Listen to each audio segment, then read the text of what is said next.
Hey, this is Exploration 2. Our Exploration 2 just finished, so this is Exploration 3. We're talking about how the life cycle happens with a negative natural resource. And it can be a positive change or it can be a negative change. So this is mostly talking about negative, but it's also talking about how sandstone can be taken out and used. So organisms like birds, deer, and bees depend on vegetation and soil that can be removed to get to the sandstone. So how does the decrease in these populations affect humans? So the decrease of birds, deer, and bees affect the human population. Then it says to explain. They affect the population of humans because humans are a part of the same life cycle as the birds, deer, and bees. The bees, we need to pollinate to get spread the flowers, right? To take seeds from the flowers and spread them around. The birds also help with this, and the deer are needed to eat the grass and feed other animals. Without those animals, the life cycle is thrown off. Right? It's thrown off. There could be if there's no deer, then you're gonna have the grass is gonna be overgrown. And that's going to cause additional problems. So once you throw the life cycle out of whack, that can really be difficult to get back to normal. And life cycle is also we're talking about ecosystems. So the vegetation gets cleared and then it can be polluted. And erosion means like the sand, like when you go to the beach and there's sand and it's like coming away from the rocks and away from the water, that's the erosion. And the negative impacts basically can harm the water, and then we rely on the water, so then that can harm humans. So you have to be very careful when using fossil fuels and different aspects of like these natural resources because they can pollute and end up harming us and other animals. So they're trying to just tell us the roads and shipping and water is necessary, but we have to make sure that we have these standards and we don't overuse anything because we don't want to throw the life system out of whack or the ecosystems out of whack. So we need more resources, but we have to be careful to make sure we're not taking up too many resources and causing pollution. So coal can be one of those resources that it can pollute the environment and it's non-renewable. So a lot of people have been talking about using wind turbines and other things that are actually renewable to have clean air so that there's not the pollution and then the animals like birds are not dying. Okay, so you have to look at both and then just decide, are we going to use the coal or are we going to use wind energy? Which one is going to be better for the city and also for the life cycles. Okay. As a city grows, why does it need more sand? Is because solar panels and computers are in high demand. I don't know if that's sand related. Roads must be constructed. Yes, because roads are made of sand. Buildings must be constructed. Yes, because if you remember, buildings are made from concrete and concrete is made from sand. More people require food and water. Not sure if that's sand related. Ooh, it looks like they're saying select all, so you have to select at least 3. I'm going to say this one. A, B, and C. So technology like solar panels and computers are in high demand. If you'll remember, computers actually do have sand in them, so I just remembered that. Computers require the sand and the silicone, so it would be A, B, and C. Discarding materials can have a negative impact. It all ends up in landfills and can take forever to actually be recycled, reused, or go into the environment. So compare and contrast ways to reuse and recycle a consumer product. So back up here, they were saying that they can go in landfills or be reused, and that can create demand on natural resources.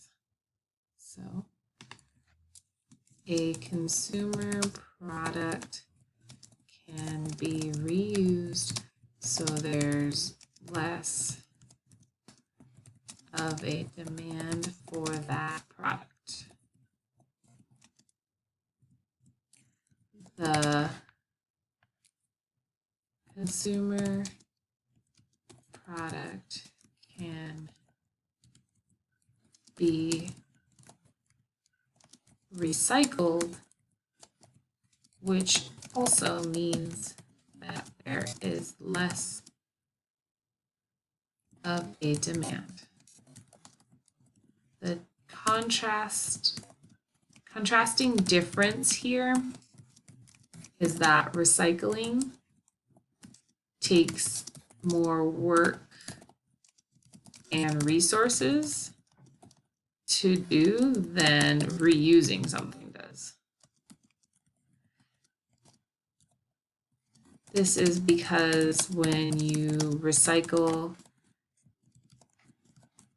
a can, it has to be reshaped and crushed to be made into something else.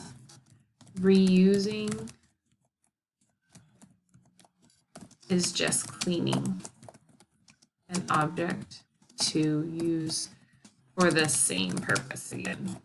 So if there's a choice and you can just reuse something or recycle it, you want to reuse it, but recycling is still better than throwing away.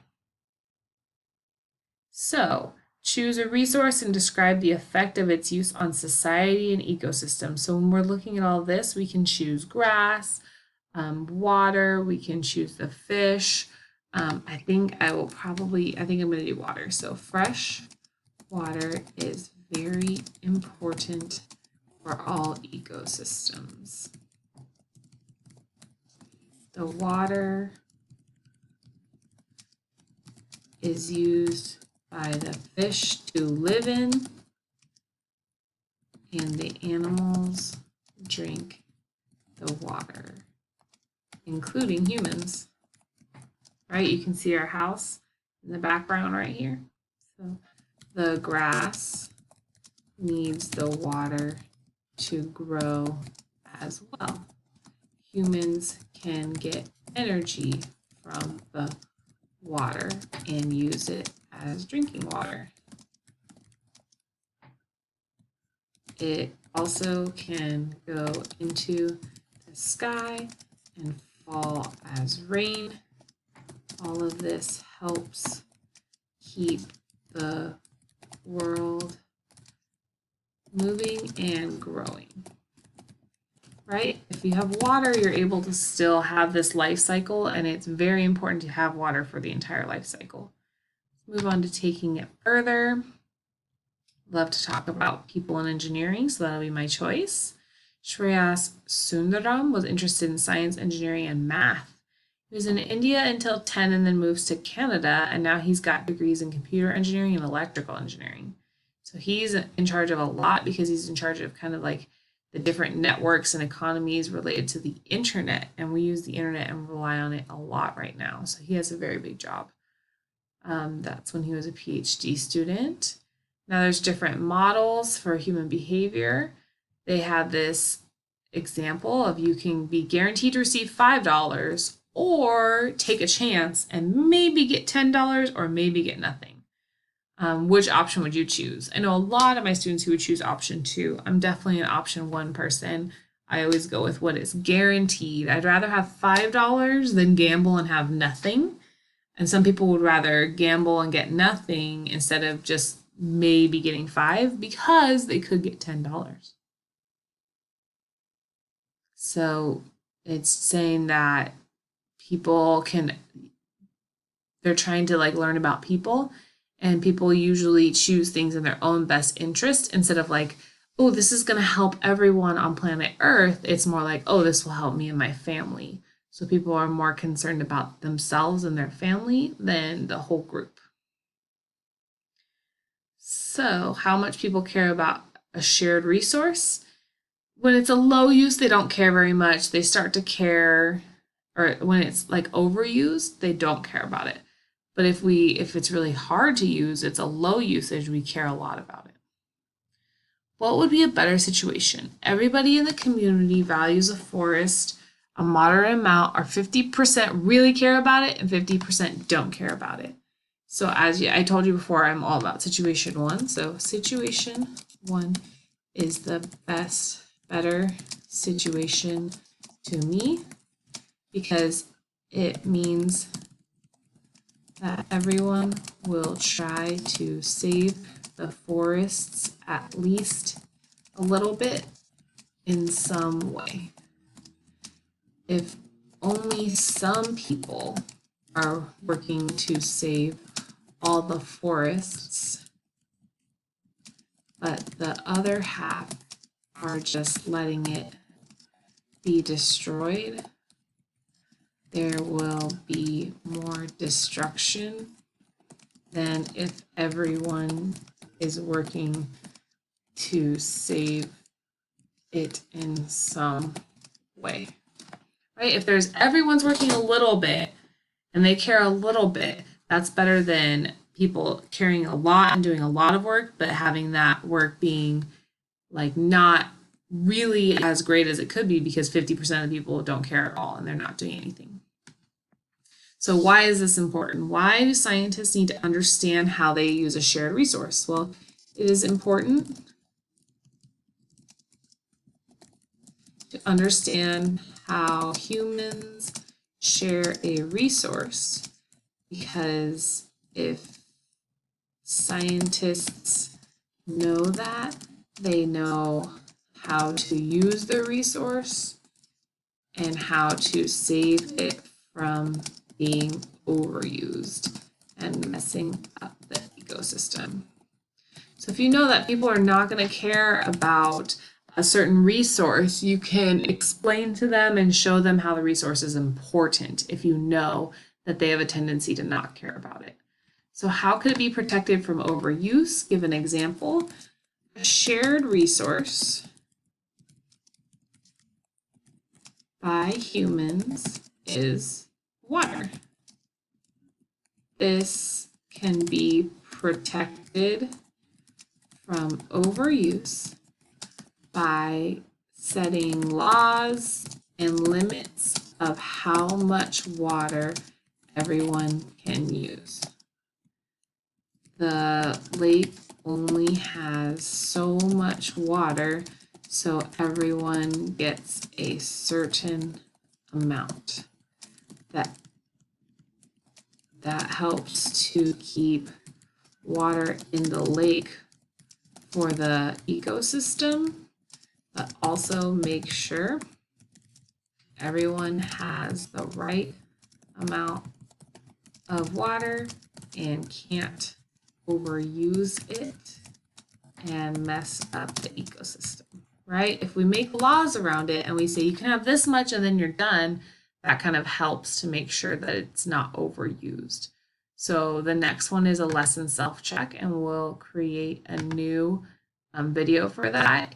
You don't need to do frac sand mining, hands-on labs, or proposing your own path because you did people in engineering. So we'll start a new video for lesson self-check.